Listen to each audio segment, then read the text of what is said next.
He would bring an empire to its knees without firing a single bullet.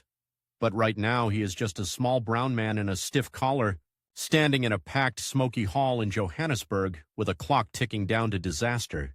Within days, a new law will turn every Indian in the Transvaal into a walking criminal unless they submit to fingerprinting like convicts.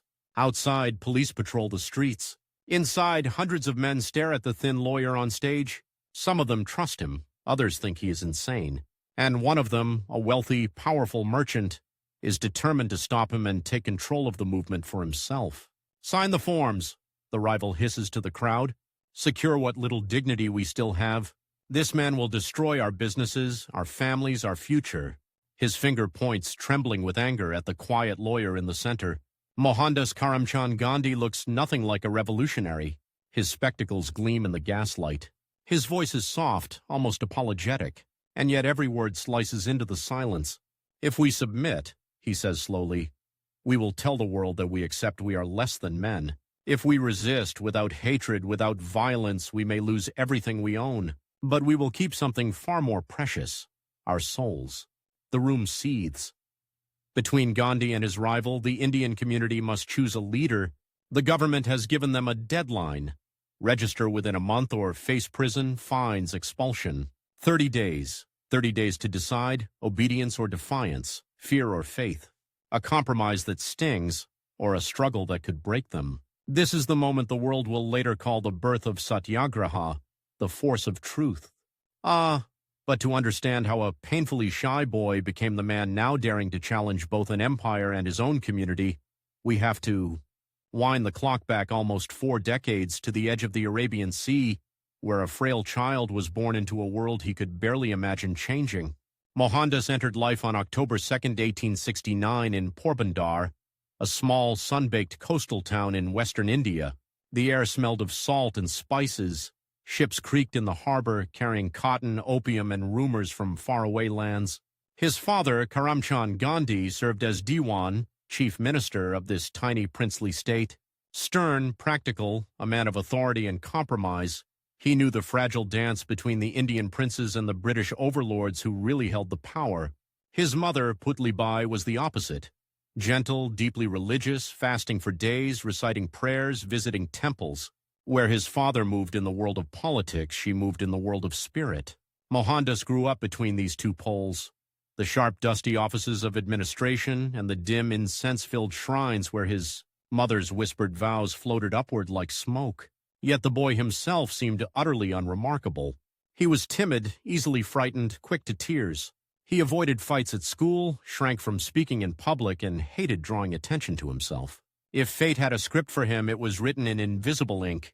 And still small cracks of intensity appeared. He devoured stories of legendary heroes, the unwavering truthfulness of King Harishchandra, the courage of mythical princes who chose death over dishonor. These tales did not make him brave, not yet, but they planted a seed, that there were values more important than comfort, even more important than life.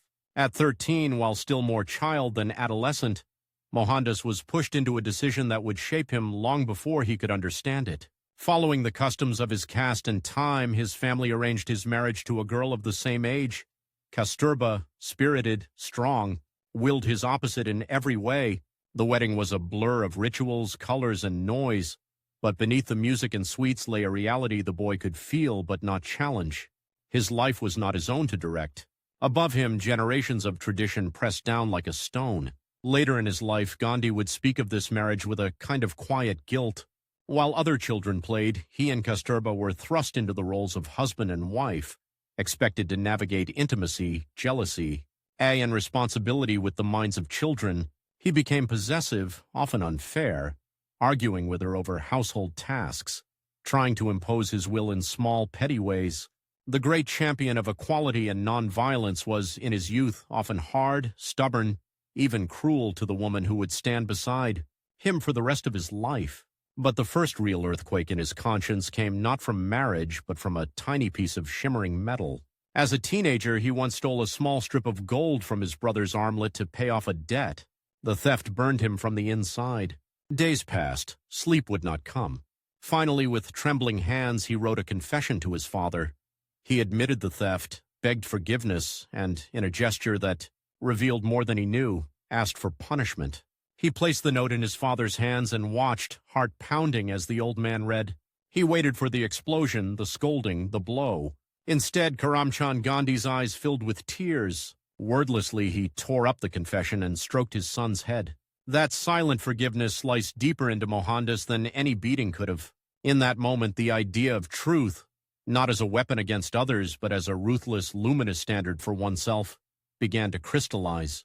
He had lied, he had hidden, and yet when he exposed his own ugliness, the response was not destruction, but compassion. Somewhere in the boy's mind, a thought took root.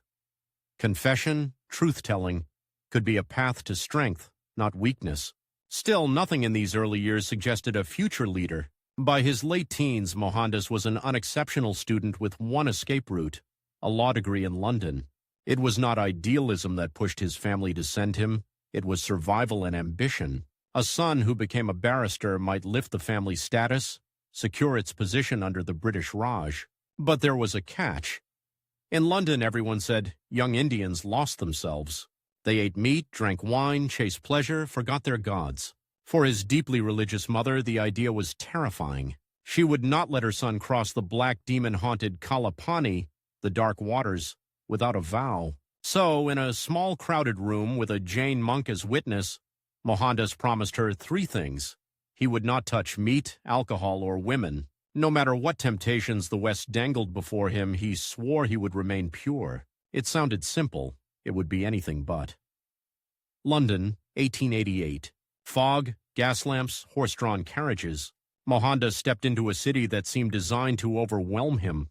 He wrapped himself in a black frock coat, polished his boots, bought a top hat, and tried, awkwardly, to become what he thought England demanded, a gentleman.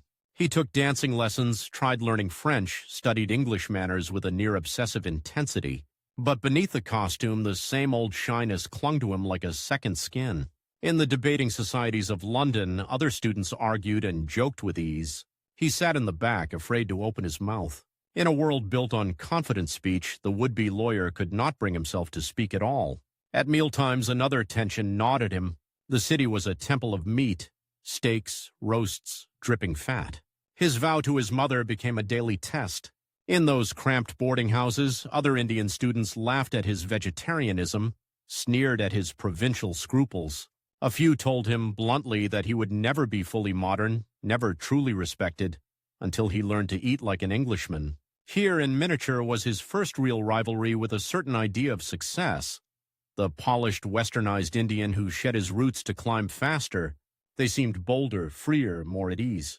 Was he clinging to weakness or defending something essential? To defend his own choice, the shy young man did something unexpected. He began to study, not just law, but food, ethics, philosophy. He found the London Vegetarian Society, attended its meetings, read its pamphlets. Soon he wasn't just explaining his diet to others, he was writing essays about it, even speaking in small gatherings. In the effort to justify his vow, he stumbled into something new, the power of rational, principled argument. At the same time, in quiet rooms and second-hand bookshops, he discovered texts that would haunt him for life. The Bhagavad Gita, which he called his spiritual dictionary, the Sermon on the Mount, with its radical call to turn the other cheek, and later the fierce, moral voice of Leo Tolstoy. They did not turn him into a saint, not even close, but they introduced a dangerous possibility that the highest power might lie, not in force or wealth, but in inner discipline and love of truth. Still, he was no radical yet. After 3 years of study, he passed his law exams, was called to the bar, and returned to India in 1891 with a barrister's certificate in his pocket and a head full of vague plans. The great battle of his life still lay hidden behind a veil of ordinary disappointments. The first blow landed as soon as he stepped off the ship. His beloved mother, the woman whose vows and prayers had shaped his childhood, had died while he was away. His family had concealed the news, afraid it would distract him from his exams. He had not been there to touch her feet one last time, to hear her final blessing. The guilt was quiet, but it lodged deep. Professionally, his return was no better. In Bombay's noisy, competitive courts, Mohandas was a disaster. His stomach knotted at the thought of cross-examining witnesses. His throat tightened in front of judges. Once when he rose to question a witness, the words died. He stammered, sat down, and watched as another lawyer, more confident, more aggressive, seized the moment and shredded the case. After that, clients vanished. Who would hire a barrister who was afraid to speak? He tried again in Rajkot, his hometown, drafting petitions for poor litigants, hoping family connections would open doors. But even there, he stumbled into conflict. He offended a British official by refusing to flatter him, and suddenly the route to advancement slammed shut. In the quiet after each small failure, one thought kept returning. Perhaps I am not meant for this. Perhaps I am simply ordinary. And then in 1893, a letter arrived. An Indian merchant in distant South Africa, Dada Abdullah, needed a lawyer for a complex court case. The job would last 1 year. The pay was decent. It was, Mohandas thought, a chance to earn something, to escape the stagnation of Rajkot, to rebuild his confidence far from the stares of those who knew him as the tongue-tied barrister who could barely stand up in court. He accepted. The ship carried him south, away from India's crowded ports to Durban, in the British-controlled colony of Natal. Whatever he expected of the British Empire overseas, it was not what greeted him on that cold train platform in Pietermaritzburg. He had bought a first-class ticket. He wore a Western suit. He carried all the proper documents. But to the white conductor on the train, none of that mattered. A brown man did not belong in a first-class carriage. When Gandhi refused to move to third class, the conductor had him thrown out. His luggage was tossed after him. On that freezing night, as he shivered on the platform, rage and humiliation flickered through him. He was not a poor laborer. He was a lawyer, a British subject, dressed like an English gentleman. And still he had been hurled out like trash. In that moment, beneath the dim station lights, a question rose with frightening clarity. If this can happen to me, what is happening? To those with no education, no money, no voice? He could have turned back then, returned to India, written off South Africa as a bad dream. Instead, he stayed. He prepared his client's case meticulously, walking miles to meet witnesses, poring over records late into the night. The courtroom became his new battlefield with time. Deadlines approached. The risk of failure and humiliation loomed. But now the fear of public speaking had a rival, the injustice he had seen on that platform. Little by little, anger outweighed embarrassment. He spoke, he argued, he won. The legal victory for his client did more than settle a business dispute. It proved to Gandhi that the law could be used as a shield for the powerless, and that he, the shy barrister, could wield it. But South Africa would not let him leave so easily. As his one-year contract drew to a close, a new storm gathered. The Natal government proposed a bill to strip Indians, all Indians, no matter their wealth or education, of the right to vote. The clock started the moment the bill was introduced. Within weeks, it could become law, and centuries of prejudice would be branded into legislation. Gandhi's ship ticket home was already booked. His trunk was nearly packed. His mind, however, would not sit quietly. In the Indian community of Natal, influential merchants debated what to do. Some wanted to protest politely, write a few letters, then bow to the inevitable. Others wanted no protest at all. Why risk angering the whites and damaging their businesses when the outcome seemed predetermined? Among them was a man who would become Gandhi's first real political rival, a rich, commanding businessman whose voice carried weight in every shop and prayer hall. "We must be realistic," this rival insisted at a community meeting. "We have families to feed. We have contracts to protect. The British will do what they want. Better to bend than to break." For the first time, Gandhi stood on the other side of that argument, not merely as an advisor, but as a challenger for the right to lead. His voice still trembled, but it did not fall silent. "If we do nothing," he argued, "we tell them they can do anything. We may not win, but if we accept without protest, we lose not only our rights, but our self-respect." Time pressed down on them. The bill moved rapidly through the colonial legislature. Gandhi canceled his return ticket. He organized petitions, wrote to newspapers in Britain, drafted memoranda, cabled London. Days blurred into nights. The deadline for the final vote crept closer. In those feverish weeks, the shy young lawyer was replaced by something fiercer, a man who could not bear to see injustice go unchallenged. The bill passed anyway. On paper, it was a defeat. Gandhi's rivals smirked in private. All that noise, all that risk, and for what? No votes, no victory, yet something had changed. For the first time, Indian grievances in South Africa appeared in London newspapers. British politicians received letters, telegrams, fax. The world had been forced, however briefly, to look at a small, forgotten community at the other end of the empire. More importantly, the Indians of Natal had seen themselves act not as scattered shopkeepers and laborers, but as a united body with a voice. Out of that bruising campaign, Gandhi founded the Natal Indian Congress, an organization to give shape and force to that voice. Its meetings, its petitions, its disciplined approach bore his stamp. And though his rival remained, grumbling, counting costs, warning of trouble, Gandhi's influence was growing. He went back to India once in 1896 to bring his wife and children and to warn Indian leaders about the horrors of racial discrimination in South Africa. The white press there painted him as a dangerous agitator, spreading lies to inflame India against Natal. When he returned to Durban with his family, a white mob met his ship. They kicked and punched him, tore his clothes, dragged him through the streets. Only police intervention and the courage of a police chief's wife who shielded him saved his life. Gandhi had every legal right to demand harsh punishment for his attackers. His rival advised him to press charges aggressively, show them we are not weak, make an example of them. It was a perfect chance to strike back, to prove his toughness, to climb higher in the esteem of his angry community. He refused. He forgave the attackers publicly and asked that no one be prosecuted. To some, this looked like cowardice. To Gandhi, it was an experiment. Could moral strength achieve more than vengeance?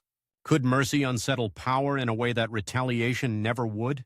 In the Boer War that followed between the British and the Boers, he organized an Indian ambulance corps to help the British Army, hoping that Indian loyalty would finally earn them equality. He believed still that justice could be persuaded from above if one appealed with enough dignity, enough sacrifice. But as years passed, it became brutally clear the empire wanted their service, not their freedom. And so, as the new century dawned, Gandhi found himself caught between two grinding forces, an external empire that would not yield, and an internal rivalry within his own community about how far they should go in challenging it. Compromise or confrontation? Loyalty or resistance? Petitions or something more dangerous? In 1906, in the Transvaal, the conflict sharpened into a single terrifying point. The Asiatic Registration Act demanded that all Indians, men, women, even children over a certain age, register, be fingerprinted, carry passes at all times, submit to humiliating inspections. Refusal meant prison or expulsion. The government announced a grace period, a narrow window of weeks to comply, after which the hammer would fall. The deadline hung over them like a noose. Businessmen panicked. Laborers whispered in fear. Gandhi's rivals seized the moment. We cannot fight them, he argued at yet another meeting. If we refuse, they will crush us. Do you want your wives, your sons in jail? Sign the registers. Keep your shops, your homes. Live to fight another day. At the back of the hall, men nodded. The rivals' logic was sharp, seductive. Fear sharpened it further. Gandhi rose slowly. This time his voice did not tremble. To accept this law, he said, is to accept that we are less than human. We will obey every just law, even at great cost. But when a law is unjust, when it offends the conscience, it is not only our right, it is our duty to disobey. He proposed something outrageous. Not riots, not attacks, but organized, open, nonviolent defiance. No signatures, no fingerprints. Men would go to prison rather than submit. And to seal this path, he asked them to take a vow before God that they would stand firm, without hatred, without violence, no matter what the empire did. Between Gandhi and his rival, between caution and courage, the community wavered as the days slipped away. In a packed hall in Johannesburg, hands began to rise, one after another, in a trembling, unstoppable wave. The clock kept ticking. The British law remained. The passes lay unwritten on government desks. But in that charged, fragile space, something irreversible had begun. The timid boy from Porbandar, the awkward student in London, the stammering lawyer in Bombay, had walked step by painful step into a role no one had planned for him. The conscience of a people about to test a terrifying new weapon, the stubborn, disciplined refusal to cooperate with injustice against one of the mightiest empires on earth. The man who had just taught them to defy an empire now stood at the doors of the registration office, asking them to walk in. The same hands that had risen in that packed Johannesburg hall to swear they would never submit, now clenched in confusion as Gandhi quietly told them, Go. Voluntarily register. Give your fingerprints. For a heartbeat, the world tilted. In the back, his rival's lips curled into a smile that was almost a sneer. You see? The merchant murmured to the men around him. All that talk of courage, and he ends up telling you to do exactly what the government wanted. You risked prison for this. But Gandhi was gambling with something far bigger than his reputation. General John Smuts, the hard calculating minister who designed the Asiatic Registration Act, had given his word. If enough Indians registered voluntarily within a limited time, the hated Black Act would be repealed. No compulsion, no police dragnets, no raids. A compromise sealed by a deadline. Register within a few weeks, Smuts said, and we will withdraw the law. Gandhi believed him. To understand the risk, we have to rewind those brutal months after that first great meeting of vows. The community's promise of resistance had not remained words in the air. Men had refused to register. Some burned the notices in front of officials. Police dragged them away, one by one, into crowded, stinking jails. Shopkeepers were hauled out of their stores. Miners were seized from the shafts. Gandhi himself was arrested, marched through the streets as a warning. Outside the prison walls, his rival watched with a sick mix of anger and grim satisfaction. I warned him, the merchant told anyone who would listen. I warned all of you, now look. Fathers in chains, families ruined. For what? For pride, for his theory. Inside his cramped cell, Gandhi's thin body shivered on a rough blanket. Iron bars, the stink of sweat and fear. And yet something inside him was oddly calm. He had chosen this. He had asked others to choose it. If he broke now, the whole fragile experiment of nonviolent resistance would crack with him. Word spread through the Indian locations. Gandhi is in jail. Some wept. Some felt suddenly stronger. If the leader was sharing their fate, perhaps their suffering meant something. The resistance would not go away. Court dockets filled with Indian names. The machinery of repression began to jam under the sheer weight of stubbornness. Smuts, who prided himself on efficiency, saw a problem. He could not back down in the face of defiance. But he also could not keep filling the jails. The world was watching just enough to make the situation uncomfortable. So he called Gandhi. Months of silence and steel gave way to a quiet room, a table, two men facing each other. The British-educated general in a neat suit, Hanan the small brown lawyer in prison clothes. Here, too, Gandhi had a rival. Not the merchant this time, but a mind as disciplined and stubborn as his own. Smuts respected courage. He despised chaos. His weapon was calculation. Gandhi's conscience. If your people will register voluntarily, Smuts said, I will recommend repealing the act. Same information, but no compulsion. A gentleman's agreement. The offer sliced directly into the heart of the struggle. Voluntary registration would look to many like surrender, but a repeal of the law would be a real victory. Gandhi had to choose. Keep pressing, risk a violent crackdown, or trust the promise of a man who served the very system he was fighting. He weighed it the way he had weighed everything since childhood, against his idea of truth. Was the law unjust because of the information it demanded, or because of the way it treated Indians like criminals? If the compulsion vanished, if Indians walked in of their own free will, was that a betrayal, or a subtle victory of conscience over force? He decided the core evil was compulsion. If that died, the humiliation could be transformed. And so he walked out of jail and did something that shocked both enemies and friends. He urged the community to go to the very offices they had resisted. But he did it openly, explaining every step. He told them of Smuts's promise. He told them that if the government broke its word, he would return to prison before ever submitting again. He did not hide the risk. He asked them to trust not the British general, but the principle of keeping one's word, even if the other side did not. His rival seized the opportunity to twist the knife. Listen to him, the merchant said loudly at a meeting. Last month, prison. This month, fingerprints. Next month, what? He admits he was wrong. He wants to save face. But remember, when you bend your neck to the government's thumbprint pad, you are the ones who will pay, not him. Time was merciless. The deadline for voluntary registration loomed. If too few registered, Smuts could shrug and declare the experiment a failure. If enough did and Smuts lied, Gandhi would stand exposed. As a naive fool who had led his people into a trap, lines of Indians formed outside the government offices. Bearded traders, bareheaded laborers, clerks in starched collars. Some stepped forward with steady faces, trusting Gandhi's judgment. Others came trembling, torn between their vow and the sliver of hope offered by the compromise. A few, guided by the merchant, stayed away entirely, determined to watch him fail. When the registration period closed, Smuts had his data. Enough Indians had complied to make the system workable. Enough had followed Gandhi to clear the way for a gesture of statesmanship. He did nothing. The Black Act was not repealed. The humiliation stayed on the books. A slow, hot wave of fury rolled through the community. They had sacrificed their pride on the promise of a man who now pretended the promise had never been made. Gandhi's rival exploded. "You see?" he roared. "You see what comes of trusting your force of truth? You might as well hand the keys of your house to a thief and then complain when he robs you. He told you to sign. You obeyed. Now the law stands, and you are branded like cattle." For the first time since the struggle began, real doubt stabbed at Gandhi's support. Had he misread Smuts? Had he, in his hunger for a moral victory, delivered his people into deeper subjugation? Gandhi did the only thing his conscience allowed. He admitted openly that he had been deceived. He wrote to newspapers. He spoke in meetings. "I made a mistake," he said. "I trusted a pledge that was not honored. The responsibility is mine." And then he did something even more dangerous. If the law remained, then the certificates themselves had to be rejected. Not by refusing to obtain them, many already had, but by destroying them publicly.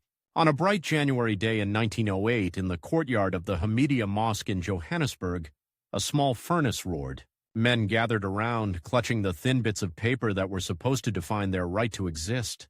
Gandhi stepped forward, held up his own certificate, and fed it to the flames. One by one, others followed. The fire swallowed their names, their numbers, their fingerprints. Smoke rose into the sky like a visible act of disobedience. Police waded in with batons. Blood darkened the dust. Gandhi was seized again, thrown back into prison. More arrests followed.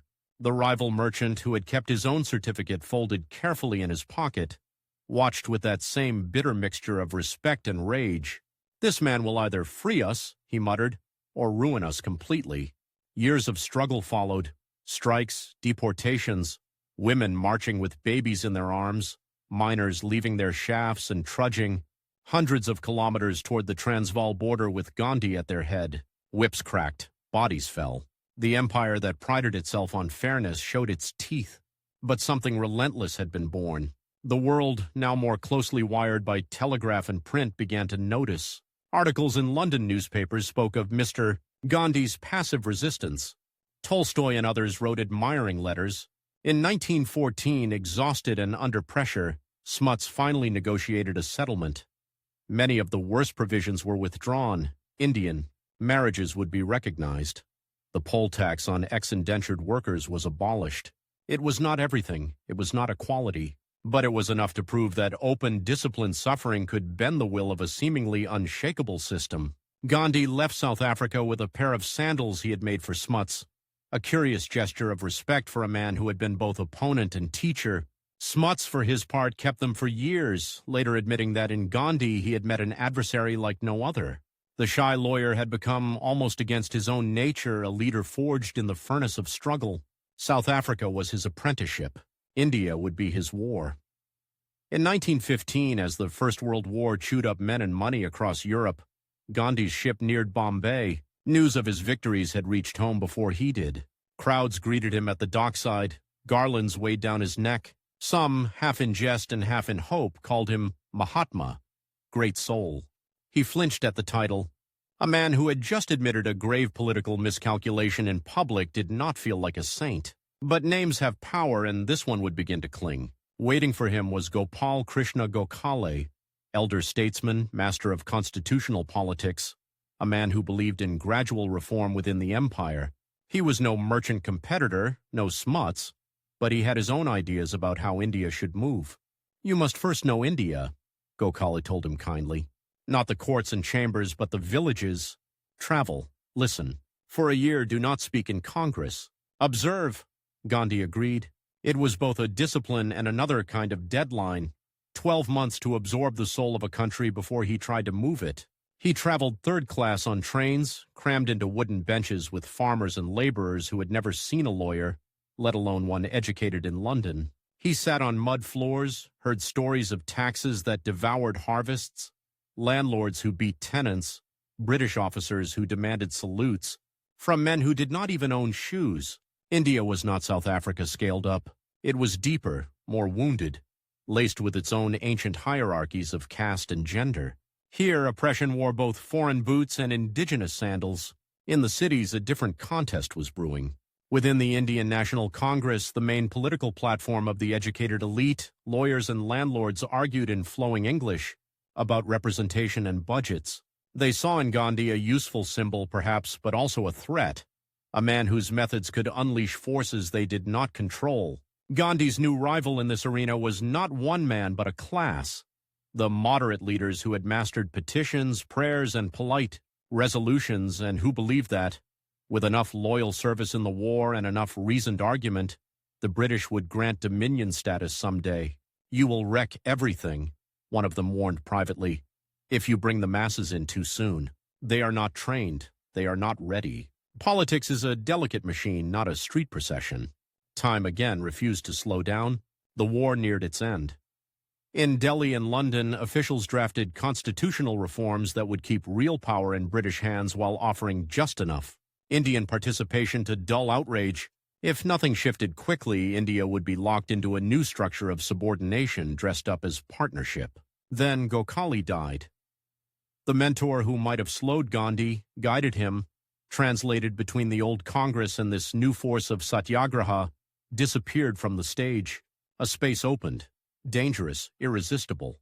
It was filled almost immediately by the cry of a forgotten corner of the map, Champaran. In 1917, a frail peasant from that remote district in Bihar, Rajkumar Shukla, followed Gandhi obsessively from city to city, tugging at his sleeve, pleading. Indigo planters, backed by British power, were forcing tenants to grow cash crops on a portion of their land, then selling back that. Same plots produce at cruelly low prices. The peasants were trapped in debt, their bodies bent like their stalks. Local lawyers in Champaran wanted Gandhi's name to shine a spotlight on the issue. Some, not unlike his old rival in Natal, also wanted someone else to take the risk. "Don't come," they warned.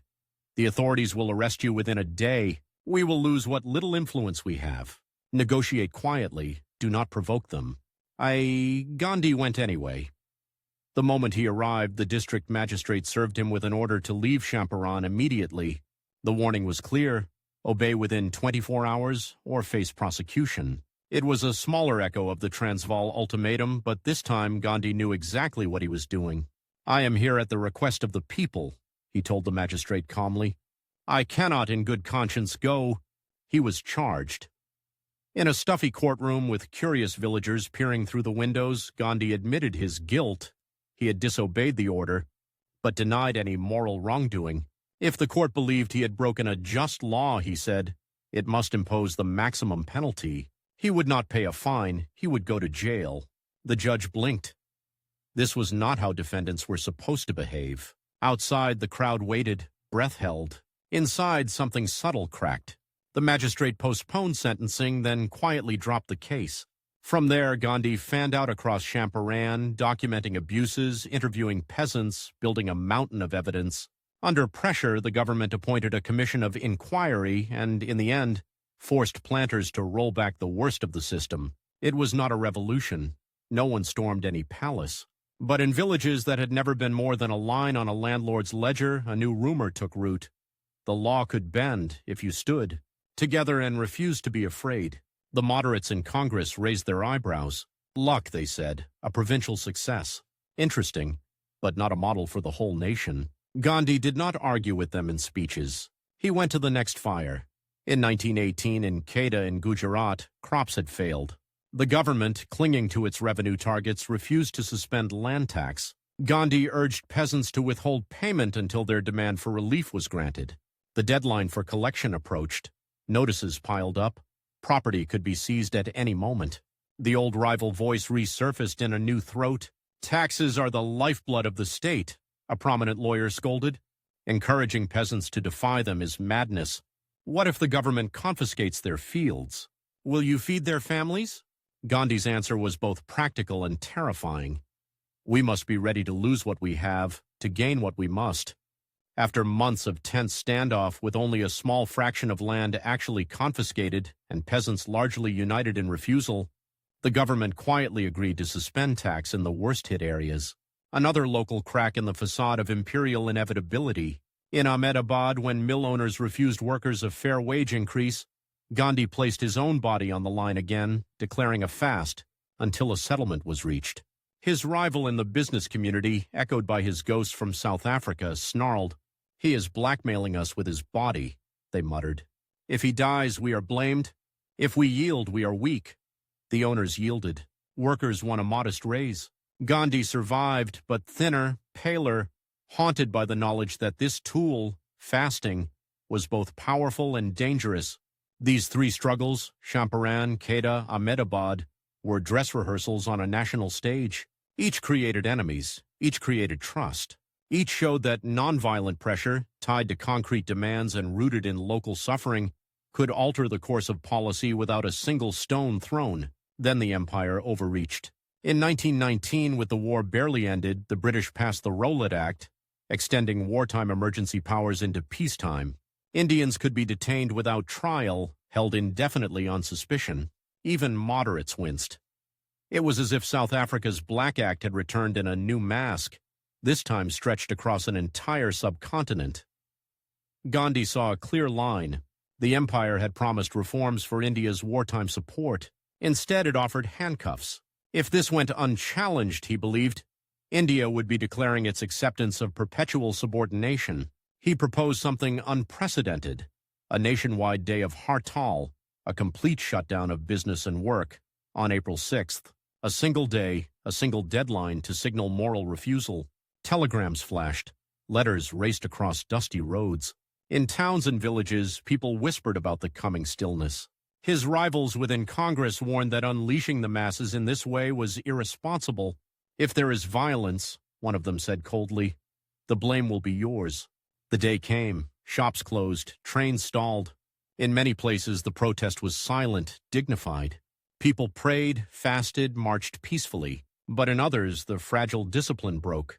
Rumors of police firing sparked rage. Mobs attacked government buildings, burned symbols of imperial power. British officers responded with bullets and lathis. Blood soaked the streets.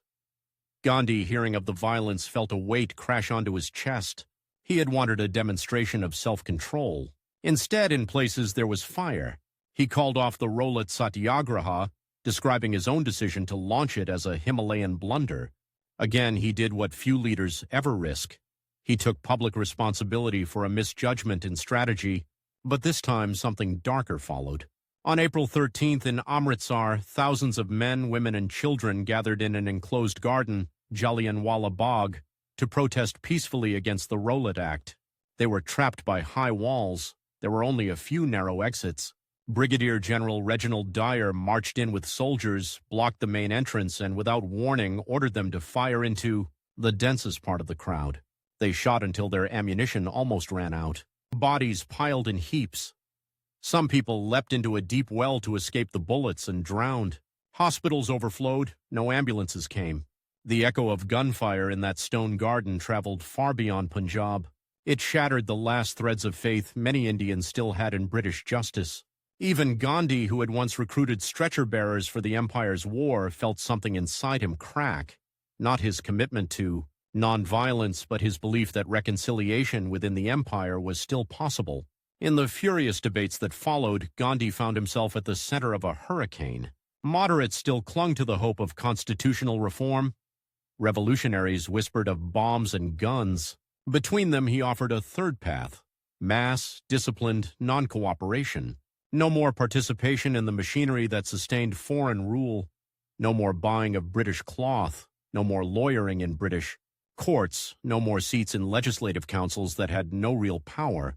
Instead, he argued, Indians must build their own schools, their own industries, their own moral authority. At a special session of Congress in 1920, under the blazing Nagpur sun, the stakes sharpened into personal conflict. In the front row, lawyers who had spent decades building brilliant careers faced the prospect of walking away from their practice. Landlords feared tenants emboldened by talk of equality. Merchants thought of warehouses full of British textiles. The old rival's argument: You are playing with our livelihoods, rose again, dressed in new suits. You ask us to throw away everything, one senior leader snapped. Our titles, our incomes, our influence. You risk anarchy. Gandhi, now clad in the simplest homespun cloth, rose to speak. His voice was quiet enough that people leaned in. We have tried petitions, he said. We have tried loyalty. We have tried to earn justice by service. In return, we have Rowlatt and Jallianwala Bagh. If we continue as we are, we will be accomplices in our own degradation. Non-cooperation is not anarchy. It is refusing to cooperate with evil. He did not promise quick success. He promised struggle, sacrifice, prison, hardship, and he tied it to a clear timetable. If the British did not make amends for the Punjab atrocities, repeal the Rowlatt Act, and respect the religious anxieties of Muslims over the fate of the Ottoman Caliphate, then within months Congress would call for a full-scale movement of non-cooperation. His rival in the hall, the polished face of moderation that had once seemed unshakable, made one last attempt. Delay, he pleaded with the delegates. Negotiate more. Do not hand this man the power to unleash forces we cannot control. But the moral center of gravity had shifted. Champaran, Kedah, Amritsar, the sight of Gandhi himself spinning yarn and living like the poorest of his countrymen, all of this weighed on the scales. When the votes were counted, the decision was clear. Congress accepted the program. The old leadership was now tethered to a new engine. Gandhi, almost in spite of himself, had become the architect of India's first nationwide organized rebellion against British rule. As he stepped out of the Pandal into the evening air, the noise of the session still echoing behind him, his mind was not on titles or power. He thought of jails filling. He thought of village boys dropping British textbooks. He thought of weavers' looms clacking into the night. Above all, he felt the ticking of a new clock. The empire had been given its conditions. The deadline for justice had been set. And somewhere in a neat office in Delhi, men in stiff collars and polished boots were beginning to realize that the quiet lawyer from Porbandar had just turned the vast sleeping body of India toward open conscious resistance. On the very day when India seemed ready to explode at his command, when crowds waited only for a signal to push the empire to the edge, Gandhi walked onto a wooden platform, raised his hand for silence, and told them to stop. The hall gasped as if someone had punched the air out of it. Men who had burned foreign cloth and shut down their shops in his name stared, uncomprehending.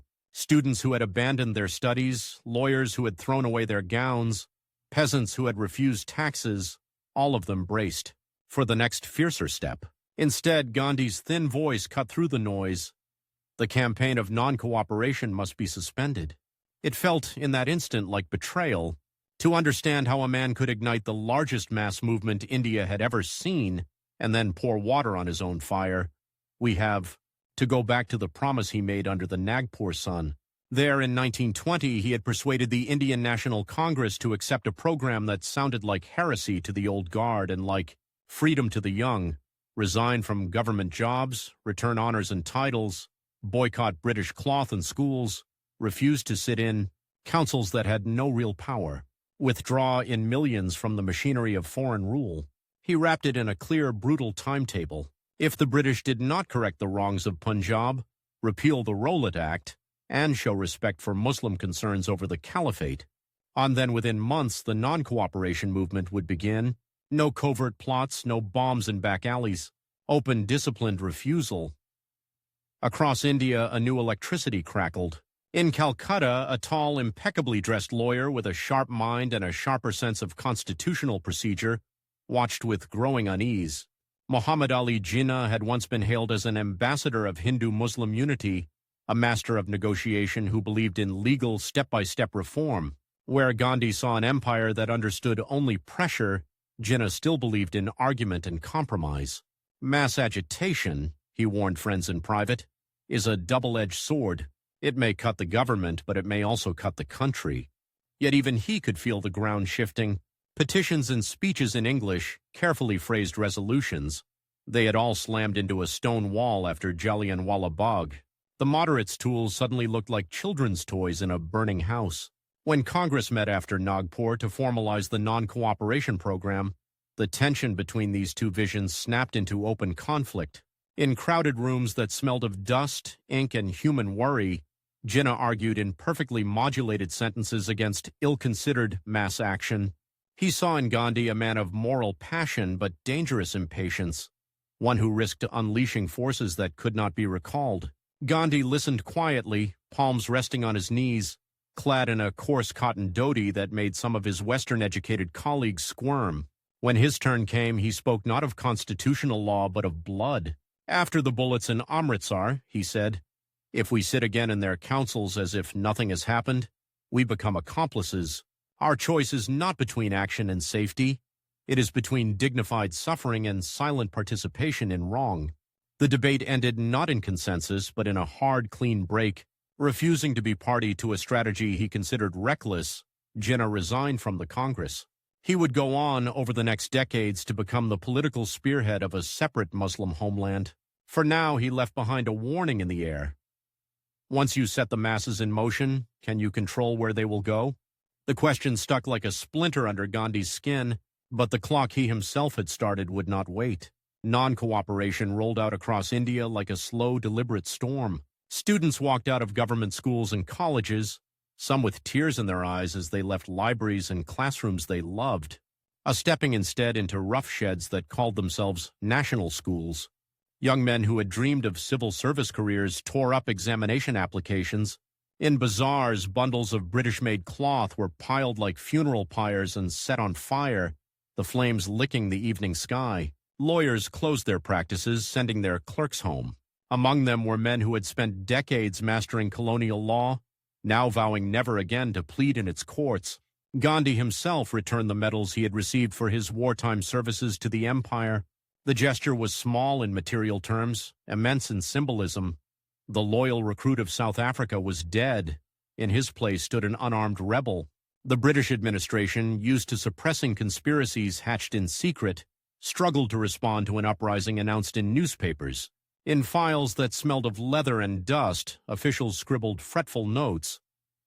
If this doctrine of non-cooperation spreads unchecked, the foundations of authority may be gravely shaken.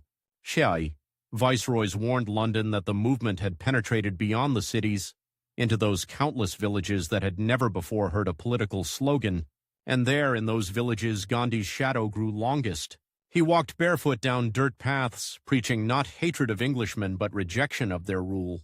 Under banyan trees he spoke of spinning wheels and hand-woven cloth, of ending untouchability, of Hindu-Muslim unity as the twin pillars of freedom. His message was infuriating precisely because it was so radical and yet so restrained. Defy, but do not strike. Withdraw, but do not destroy. In our hands, he told his listeners, lies a weapon they do not know how to fight. Our refusal, our suffering, our willingness to go to jail. Jails did indeed begin to fill. Men and women offered themselves for arrest with a calm that unnerved even seasoned police officers. In one district after another, councils and courts found themselves empty of Indian participants. The machinery of colonial legitimacy began to grind on, but with fewer and fewer cogs. The rivalry that had once come from the cautious moderates now reappeared in a more dangerous guise, impatience from below. Young firebrands, some inspired by revolutionaries in Bengal and Punjab, chafed at the restraints Gandhi insisted on. To them, spinning thread and courting arrest looked weak beside the allure of the gun. "We have waited for decades," a student snapped at a meeting. "How long must we get beaten without ever raising a hand? The British did not win this land by turning the other cheek. Why must we?" Gandhi held the line with almost terrifying stubbornness. "If nonviolence fails," he replied, "I will have no place in this struggle.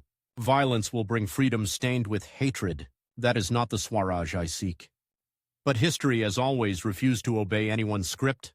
In early February 1922, in the small town of Chari Chara in the United Provinces, a local protest against high prices and police, harassment turned into a march. People carried Congress flags, they shouted slogans, they believed themselves part of Gandhi's grand strategy. Then the police fired. In an instant, discipline shattered. Enraged protesters attacked the outnumbered officers who fled into their station. The crowd set the building on fire. Trapped men burned alive, their screams swallowed by the flames. 22 policemen died. News of the killings traveled by telegraph and word of mouth, twisting as it went. By the time it reached Gandhi, the report was clear enough. Men marching in his name had crossed his deepest red line. For hours, he sat with the information like a weight on his chest, spinning silently. The wheels hummed, the only sound in the room. Around him, Congress colleagues argued frantically. "We cannot stop now," some urged. "This is when they are weakest. One incident must not derail the whole movement." His old rival's warning, "Can you control where they will go?" seemed to whisper from the past. The British predictably pounced on Chauri Chaura as proof that non-cooperation was a mask for lawlessness. Gandhi saw something else. The line between disciplined suffering and vengeful rage had been crossed, however locally. To push forward now, he believed, would be to trade his soul for speed. And so he did the unthinkable. He announced the suspension of the non-cooperation movement. To many, it felt like the sky had fallen. Students who had left school, workers who had struck, peasants who had withheld taxes. They heard the order as if a bridge had vanished beneath their feet. In bazaars and tea shops, his fiercest critics found their moment. "Look around," they scoffed. "We gave up everything, and for what? One clash in one village and he retreats. This is what comes of trusting a saint instead of a strategist." In government bungalows, the mood was grimly relieved. The most dangerous phase, it seemed, had been diffused, not by repression, but by the leader of the movement himself. The British decided to remove the troublemaker from the board anyway. In March 1922, Gandhi was arrested and tried for sedition. In a packed courtroom in Ahmedabad, he listened as the prosecutor read out extracts from his writings, describing them as incitements to revolt. When asked whether he pleaded guilty, Gandhi answered with disarming clarity, he did. He considered it a privilege to break a law that sustained injustice, he told the judge. If his writings were seditious, then so too was every honest attempt to awaken a subjugated people. The British judge, C.N. Broomfield, looked down at the small, calm man in the dock and confessed to an uncomfortable respect. He sentenced Gandhi to 6 years in prison, and did so, he said, with regret. The iron gates of Yerwada jail clanged shut behind Gandhi. Outside, the movement he had built reeled, leaderless, split between those who felt abandoned and those who still trusted the strange logic of his conscience. In the vacuum, old rivalries sharpened. Motilal Nehru and C.R. Das, brilliant lawyers now turned politicians, decided that if the British would not concede full self-government, they could at least be challenged from within. They formed the Swaraj Party, contesting elections to the very councils Gandhi had once shunned, arguing that obstruction inside was better than absence. To some, this felt like betrayal of the Nagpur Pledge. To others, it was necessary realism. Locked in his cell, Gandhi followed these debates through newspapers and letters, his body gradually wearing down under the strain of prison life. Illness finally forced the government's hand. After just over 2 years, in 1924, he was released on medical grounds. He emerged into an India that had changed while he lay on his narrow cot. The non-cooperation high tide had ebbed. The Swarajists sparred loudly in the councils. Communal riots between Hindus and Muslims had scarred several cities. The fragile unity he had worked so hard to nurture was cracking. Standing before journalists, his frame even thinner than before, Gandhi refused to bluff. "In prison," he admitted, "I have had time to think. Perhaps we rushed. Perhaps I demanded from our people a discipline we had not yet learned to keep." But if he doubted his timing, he did not doubt his path. Instead of rushing back to center stage, he turned sideways into something that looked to many like retreat, and to him like the real battlefield. He moved to a quiet ashram on the banks of the Sabarmati River near Ahmedabad and poured himself into what he called the constructive program, spinning and promoting homespun khadi, fighting untouchability, building village sanitation, fostering basic education. To impatient politicians, this seemed like madness. "England rules us with steel and laws," one of them said acidly. "He wants to fight with spinning wheels and latrines." But Gandhi saw a deeper chain: political dependence, economic dependence, social cruelty, all links in the same bondage. If Indians wanted true Swaraj, not just the British flag replaced by an Indian one over the same rotting foundations, they would have to transform themselves. Every morning he sat at his charkha, fingers moving steadily, producing coarse thread. Photographs of the half-naked, bespectacled man at his wheel circled the globe, puzzling and irritating foreign observers. This, they thought, is the man who shook an empire. A weaver. Yet the charkha was a loaded symbol, a rejection of the mills of Lancashire, a call to village self-reliance, a quiet dare to any leader who wanted to speak of the poor without living as they did. Meanwhile, the British worked on their own timetable. In London, committees debated constitutional reforms for India, schemes of limited self-government under ultimate imperial control. In Delhi, viceroys and secretaries drafted blueprints that offered elections and legislatures, but kept key levers of power firmly in British hands. Once these were finalized and passed as law, they would be hard to unwind. The clock was ticking toward a new kind of cage. Inside India, a new generation of nationalists was rising. Men like Jawaharlal Nehru, Motilal's son, who had tasted the intoxication of mass politics and was now impatient with what looked like Gandhi's withdrawal. On the other flank, revolutionaries like Bhagat Singh prepared to meet violence with violence, convinced that only the bomb and the bullet would shake the empire awake. The space for Gandhi's path seemed to be shrinking from both sides. Then, in 1928, the British delivered a gift wrapped as an insult. The Simon Commission, 7 British MPs, not a single Indian among them, arrived to gather opinions on India's political future. The message could not have been clearer. We will decide your fate without you. The reaction was volcanic. Black flags greeted the commissioners across the country. Simon Go Back rang through the streets of Lahore, Bombay, Calcutta. Lathi charges broke skulls. One of the injured, Lala Lajpat Rai, died shortly afterward, his blood joining the long ledger of colonial cost.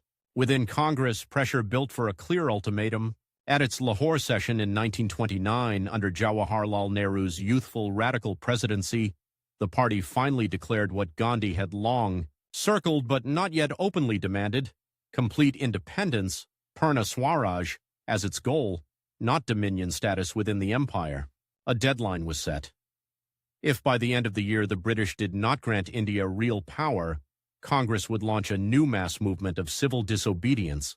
This time, Gandhi was not the lone radical pushing a reluctant organization.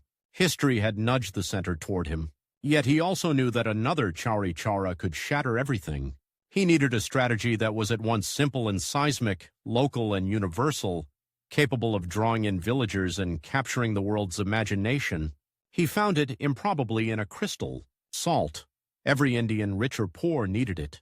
The British monopoly on salt production and the tax on its sale were small in the ledgers of empire, crushing in their symbolism. Here was daily physical proof that even the ocean's gift had been claimed by a foreign power. In March 1930, Gandhi wrote to the Viceroy, Lord Irwin, listing 11 demands ranging from cuts in land revenue to the abolition of the salt tax. He gave Irwin a deadline. If the government did not respond positively, he would launch civil disobedience. There it was again. The ticking clock, the moral ultimatum. Irwin, cautious and aristocratic, weighed the letter like a provocation from a troublesome but faintly admirable adversary. He chose not to yield. The machinery of empire, once set in motion, did not pause easily for a weaver's demands. On March 12, 1930, as the sun rose over Sabarmati, Gandhi stepped out of his ashram with 78 carefully chosen followers: farmers, untouchables, Muslims, Hindus, men who could walk and endure. They began to march. 240 miles on foot to the coastal village of Dandi. Day after day, their column moved through Gujarat's dusty villages. At first, reporters and officials shrugged. A handful of men in white walking slowly through fields did not look like a revolution, but the image proved incendiary. Villagers lined the roads, offering buttermilk, flatbread, flowers. Some fell in step, swelling the march. Foreign journalists, curious, sent back telegraphs with strange phrases: pilgrimage, new Christ, saint as politician. The world, still reeling from the Great War and economic crisis, was suddenly transfixed by an old man walking for salt. On April 6th, with the Arabian Sea hissing under a pale dawn, Gandhi waded into the water at Dandi, bent down and picked up a lump of salty mud. He held it up in his trembling hand and declared that he had broken the unjust law. It was, in that moment, the cheapest act of rebellion in history, and one of the most expensive in its consequences. All across India, people followed his gesture. Women boiled seawater in clay pots, men illegally evaporated brine in inland pits. Children carried tiny packets of contraband salt like talismans. Police raided, confiscated, beat, arrested. but the act was too simple to fully contain. The rivalry with the empire broke into open, almost theatrical confrontation. At Darasana Salt Works, unarmed volunteers walked in disciplined columns toward a line of policemen. American journalist Webb Miller watched as lathis came down on bare skulls, as men collapsed without lifting a hand in defense, as fresh volunteers stepped over fallen bodies to receive their own blows. His dispatch, spiked by cautious editors at first, finally burst into Western newspapers. Readers in New York, London, and Paris saw nonviolent Indians being systematically clubbed for the crime of trying to make salt. Irwin and his advisors felt the pressure climbing. Jails bulged again. Gandhi himself was arrested in the night and taken away without ceremony. But the movement no longer depended on one man. It had spilled irresistibly into the pores of the country. Still, the British command of time, of deadlines, of constitutional processes, had not vanished. In London, preparations were underway for roundtable conferences to discuss India's future. Delegations of princes, communal leaders, and politicians would gather to debate reforms. Without Gandhi, Congress at first refused to participate. The British hoped to isolate him, to negotiate around the man who had become the movement's moral center. Prisons, however, are porous to politics. After nearly a year behind bars, Gandhi was released in early 1931 and invited to meet Irwin. The two men, the empire's patrician representative and the half-naked agitator, sat across a table for days, teacups between them. Maps and memos spread out like pieces of an insoluble puzzle. Outside, stung comrades accused Gandhi of capitulation for even talking. Salt and spinning wheels will not win us freedom, some Congress radicals argued. You give them peace when they deserve only fear. Inside, Gandhi bargained not as a supplicant, but as the representative of a nation that had proved it could make the empire bleed without firing a shot. The result was the Gandhi-Irwin Pact, civil disobedience to be suspended, political prisoners who had not committed violence to be released, Congress to attend the roundtable conference. It was again not everything. The salt tax remained. Independence had not been conceded. But for the first time, the man once thrown out of a train in South Africa as a colored lawyer would sail to London as the voice, however contested, of India. He would walk in his homespun shawl and simple sandals through the heart of the imperial capital, past stone buildings raised on the wealth of his country, past the statue of Queen Victoria. He would address rooms full of men in tuxedos and silk gowns who saw in him both a curiosity and a threat. And as he did, somewhere in Bombay, in Lahore, in Aligarh, his rivals and comrades alike would hold their breath, watching the calendar, watching the headlines, wondering, would this frail, stubborn man's strange fusion of moral purity and political calculation finally crack the shell of the empire? Or would time and his own impossible standards turn his victories into sand between his fingers? 17 years after he walked through London in a threadbare shawl, pleading for a united and free India, Mohandas Karamchand Gandhi lay on a stone platform in Delhi with 3 bullets in his chest, fired not by a British soldier but by a fellow Hindu who believed that the Mahatma had betrayed his own people. The empire he had fought all his life was already packing its trunks. The hand that killed him belonged to the country he had helped to create. To understand how that impossible moment became real, we have to follow Gandhi through the years when his moral authority was at its peak, and his political power began quietly to slip from his grasp. In the autumn of 1931, Gandhi arrived in London for the Roundtable Conference as a man who seemed, from a distance, to hold India in the hollow of his hand. He wore the same coarse khadi, wrapped the same bare legs in the same thin shawl, and spoke in the same gentle, almost apologetic tone. But the setting had changed. Under the chandeliers of St. James's Palace, he sat at a long table polished by generations of imperial elbows. On one side, British ministers in starched collars. On another, princes dripping jewels. And across from him, the rival whose shadow would darken the last 17 years of his life, Muhammad Ali Jinnah. If Gandhi was the saint of the villages, Jinnah now presented himself as the voice of India's Muslims, impeccably dressed, cool, surgical in his logic. Between them, laid out in drafts and memoranda, lay the same question: one India or two? Gandhi spoke of the poorest peasant in the remotest village as the true sovereign. Jinnah responded in clipped sentences about representation, safeguards, and the fear of Muslim submergence in a Hindu-majority democracy. Behind every polite phrase, a clock was ticking. The British were in no hurry to leave. Jinnah, sensing a narrow window, pressed his claim that Muslims were not a minority but a nation. Gandhi, who had spent decades insisting that Hindu-Muslim unity was the spine of freedom, could not accept a surgical partition of the land he called a living body. The conference dissolved into eloquent speeches and no agreement. Gandhi walked the foggy streets of London, visiting factories and slums, charming some and annoying many. Cartoonists mocked his bare knees. Ministers went back to their red dispatch boxes. Jinnah flew home, colder and more convinced. If persuasion could not win him a safe future for Muslims, he would have to fight for it. Gandhi returned to India carrying something worse than defeat: uncertainty. The pact with Irwin began to fray almost as soon as his ship docked. New arrests, new restrictions, fresh defiance. By 1932, mass civil disobedience was sweeping the country again. Once more, Gandhi was behind bars. In Yerwada jail, walls sweating in the Indian heat, he faced a threat from a completely different direction. A British communal award proposed separate electorates not just for Muslims and Sikhs, but also for the so-called depressed classes, Dalits, whom upper-caste Hindus had despised and excluded for centuries. To many reformers, including the brilliant Dalit leader Bhimrao Ramji Ambedkar, this offered political leverage against caste oppression. To Gandhi, lying on his prison cot, it felt like a knife aimed at the heart of Hindu society, a permanent stamp of separation on those he wanted absorbed as equal citizens. In a move that horrified even some admirers, he announced that he would fast unto death unless the separate electorates for Dalits were withdrawn. The clock stopped being metaphorical.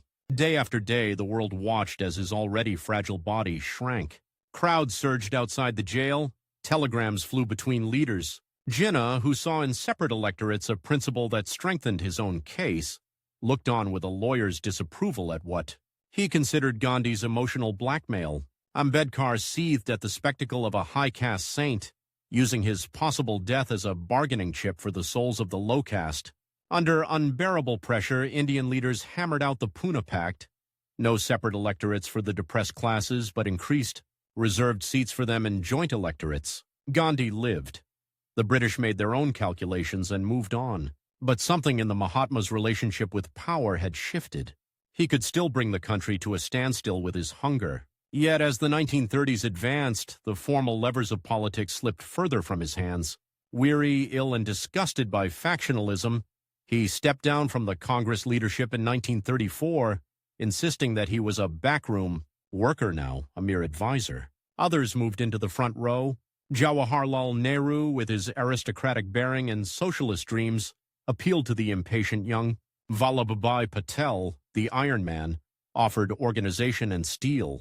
In 1937, under new constitutional reforms, elections were held. Congress swept the general seats and formed ministries in several provinces. For the first time, Indians ruled large parts of British India under the British flag.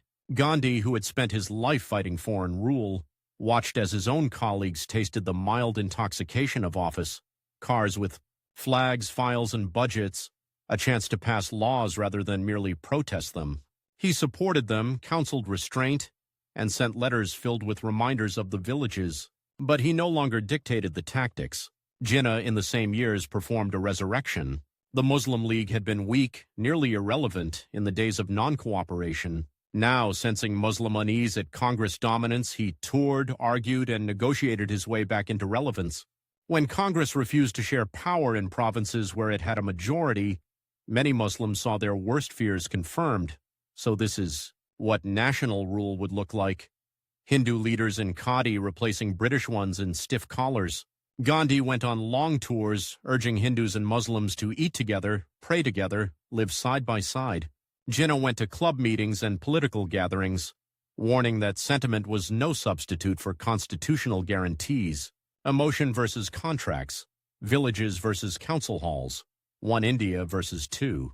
In 1939, the world exploded again. When Britain declared war on Nazi Germany, it did so on behalf of India without consulting a single Indian elected body. Congress ministries resigned in protest. Gandhi, now 70, recoiled from Hitler's violence, but also from the arrogance of a power that still treated India as a reservoir of men and money. Jinnah saw an opening. With Congress out of office, the Muslim League cooperated with the British and proclaimed a day of deliverance from Congress rule. Where Gandhi saw a common cause against a common imperial master, Jinnah saw a contest in which time was finally on his side. Every month that passed with Hindus and Muslims moving in opposite directions hardened attitudes. In 1940 at Lahore, the Muslim League passed a resolution that would soon be known simply as Lahore Resolution, or more bluntly, on the demand for Pakistan. Independent states in the Muslim-majority areas of northwestern and eastern India, Gandhi's heart sank. For decades, he had spoken of Hindu and Muslim as the two eyes of India. Now one eye was being told it could survive only by breaking away from the skull. His rivals were no longer just imperial officials and cautious moderates. A parallel nationalism had risen beside his own, with its own heroes, martyrs, songs, and its own deadline. The war ground on. Britain battered sent Sir Stafford Cripps in 1942 with an offer, dominion status for India after the war, and the right for provinces. To opt out of a future union, it was a poisoned gift. Freedom later, partition sooner. Congress rejected it. So did the League for different reasons. Gandhi's patience snapped. He had given the empire a quarter-century of warnings, ultimatums, marches, and pacts. Britain, fighting for its life in Europe and Asia, still clung to India as a lifeline. Gandhi believed the time for carefully staged pressure was over. If India did not wrench its freedom now, he thought, it might be drawn into wars and partitions not of its own making. In August 1942, at a tense Congress session in Bombay, he rose, frailer than ever, and delivered what might have been his starkest order: do or die. The Quit India movement was born, a call for immediate British withdrawal here and now, not after some future victory over Hitler or Japan. The phrase shot through the country like lightning. Students, workers, peasants took it not as a suggestion but a command. The British this time did not wait for the fire to spread. Within hours of the resolution, Gandhi, Nehru, Patel, and most of the Congress leadership were arrested. The organization was decapitated in a single night. Leaderless, the movement that followed no longer stayed within the clean lines of Gandhian discipline. Railway lines were blown up, post offices burned, telegraph wires cut. For the first time, a mass campaign launched in Gandhi's name veered into widespread sabotage. He sat behind the walls of the Aga Khan Palace near Pune, a prisoner in a gracious house, watching from afar as a distorted version of his own rebellion raged outside. The clock that had always been his ally now turned brutal. In 1944, Kasturba, his partner in struggle and argument for over 50 years, died in captivity by his side. He lit her funeral pyre with trembling hands, trapped in a garden that was also a jail. When the war ended, Britain was exhausted, its cities scarred by bombs, its economy hollowed. Almost every serious observer agreed the empire in India could not be sustained. The question was no longer if the British would go, but how and on whose terms. Gandhi was finally moving toward the goal he had chased since South Africa. Yet he was about to discover that in victory lay his greatest defeat. Released from prison in 1944, he blinked into a country very different from the one he had tried to mold. The Muslim League had grown from a modest pressure group into a mass organization, its green flags fluttering in towns and villages, its slogan Pakistan on millions of lips. Jinnah, gaunter now, smiling even less than before, was hailed by his followers as Quaid-e-Azam, the great leader. Gandhi sought him out in Bombay for talks. For days, the two men sat in a house on Malabar Hill, the Arabian Sea murmuring below, their words circling the same impossible square. Cut India in two, Gandhi pleaded, and you cut through my heart. I am not a Hindu, Jinnah replied sharply. I am a Muslim and a Muslim only. We are a separate nation and we want a separate homeland. The rivalry had reached the point where both were trapped by their own creations. Gandhi could not betray his lifelong credo of unity. Jinnah could not face the millions he had convinced that safety and dignity lay in a sovereign Muslim state. Outside their meetings, the clock ticked louder. British elections in 1945 brought a Labour government that wanted to quit India fast. A cabinet mission came and went with complicated proposals for a loose Indian federation. Congress and League wrangled over details while mistrust ballooned. On 16th of August 1946, Jinnah called for a direct action day to show Muslim determination. In Calcutta, the protest disintegrated into a carnival of blood. For days, Hindu and Muslim mobs hacked at each other with knives and machetes. Bodies piled in the streets. Trains steamed into stations streaked with gore. Carriages full of corpses and survivors stunned into silence. This was the nightmare Gandhi had warned of. Freedom breaking through a wall of human flesh. He walked into that storm almost alone.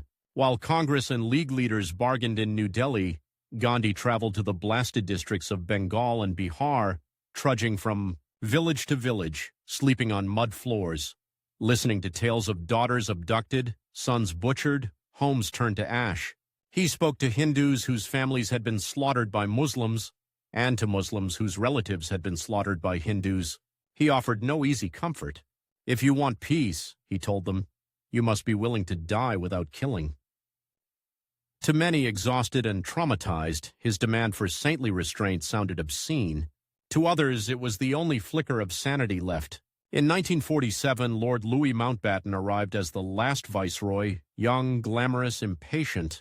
He took one look at the smoldering subcontinent and decided that the only way out was surgery, and fast. Independence would come not in years, but in months, and with it partition.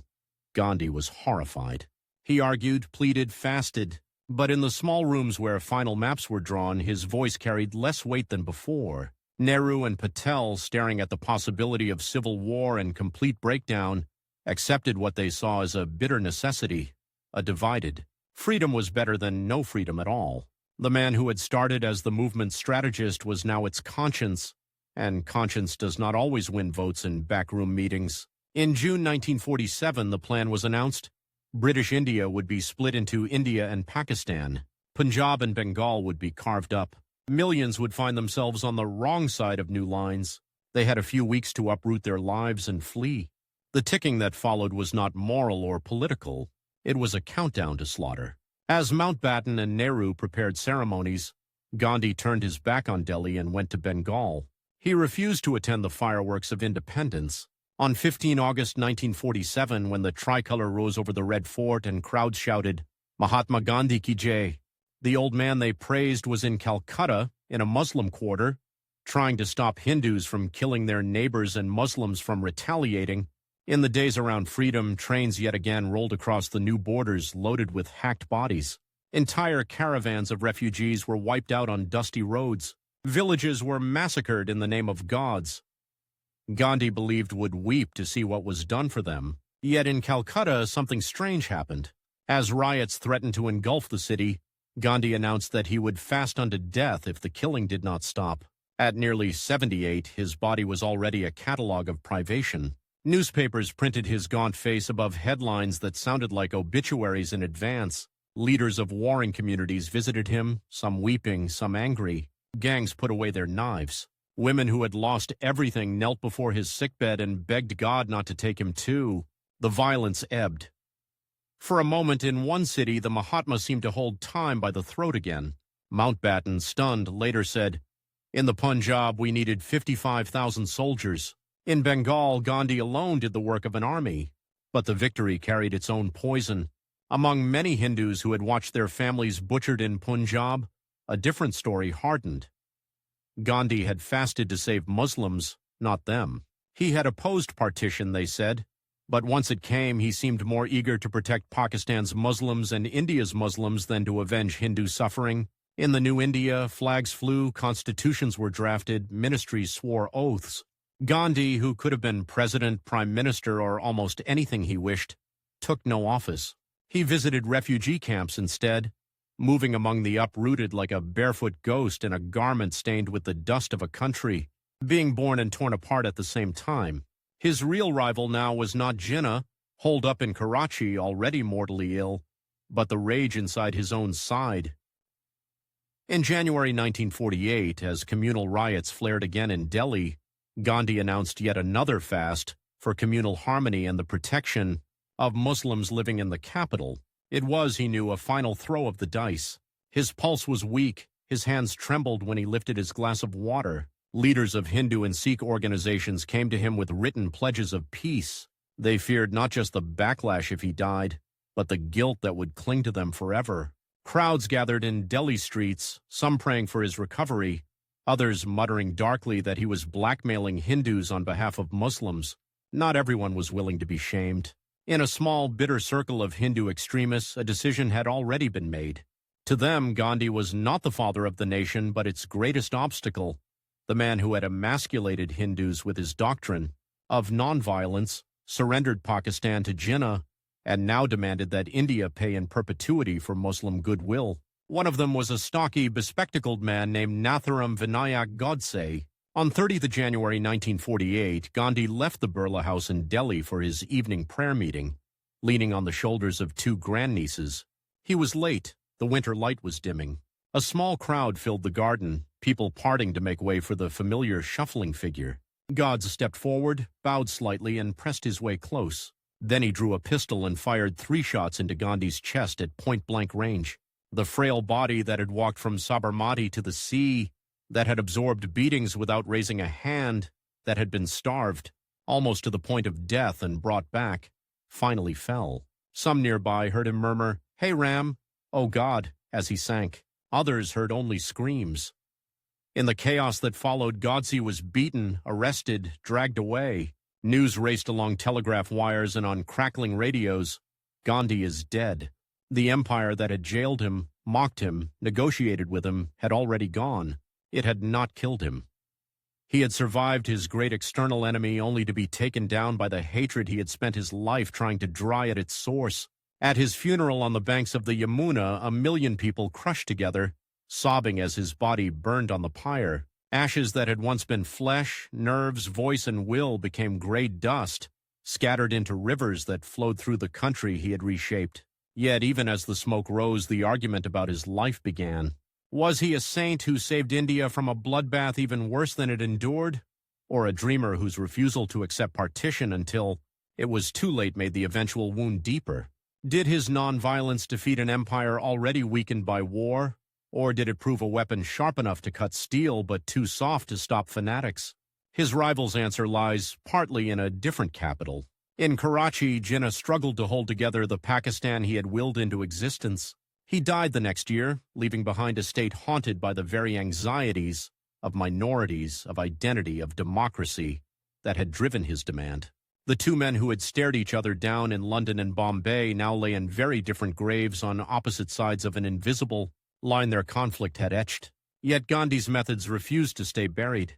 In the American South, a young preacher named Martin Luther King Jr. studied his campaigns and concluded that nonviolent civil disobedience could crack segregation as surely as it had cracked the Raj. In South Africa, a lawyer named Nelson Mandela, once skeptical, later embraced Gandhian tactics to topple apartheid. From Poland to the Philippines, from the Arab Spring to campus protests, the sight of unarmed people standing in front of armed power has owed something to the frail man who picked up salt on an Indian beach. On Indian currency notes today, his bespectacled face smiles faintly from every transaction in a booming capitalist democracy he would barely recognize. Highways roar where his ashrams once hummed to the soft whir of spinning wheels. Political parties across the spectrum claim his legacy in speeches while ignoring his warnings in practice.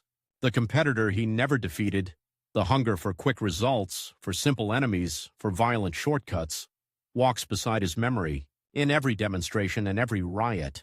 But if you strip away the monuments and the slogans, one awkward, unsettling fact remains. At every decisive moment of his life, Gandhi voluntarily stepped away from the kind of power others kill for, from party offices, from prime ministership, from the urge to answer bullets with bullets. He wagered everything on the belief that a people could be taught in time to govern not just their rulers, but themselves. Time in the end killed him.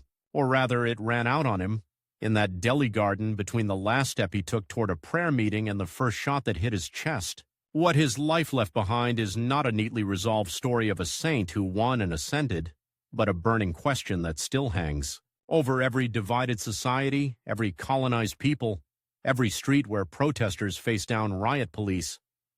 Is it possible, before the clock runs out, to change the world without becoming what you fight?